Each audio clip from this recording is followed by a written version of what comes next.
Det her er et andengrads polynomium på en generel form med ax i anden plus bx plus c.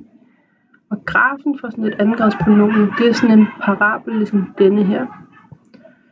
Og tallet a, det afgør om det man kalder grenene, som enderne her, de vender opad, eller om de vender nedad. Lige nu er a 1, det er et positivt tal, så vender de opad. Man kan også sige, at det er en glad smiley. Hvis jeg gør a til et negativt tal, nu er den minus 0,4, så vender grenene nedad. Det er en sur smiley, kan man ligesom sige.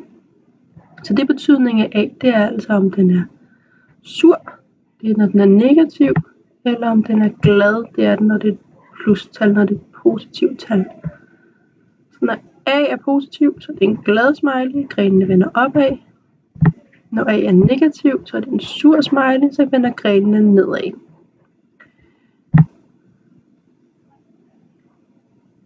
Godt.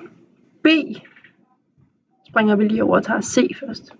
C, det er der, hvor den skærer y-aksen. Så lige nu står C til at være 1, og vi kan se, at den rammer y-aksen lige præcis i 1.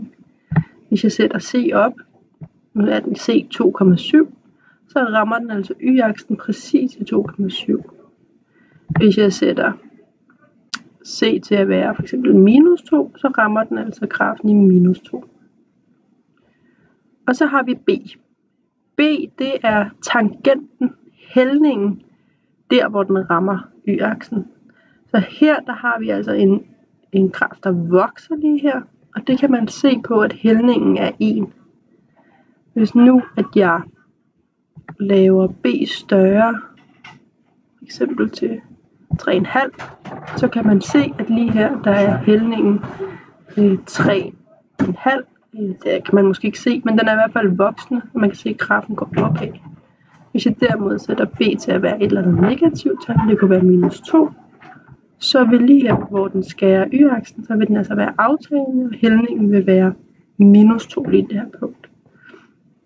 Så B, det afgør altså hældningen lige her.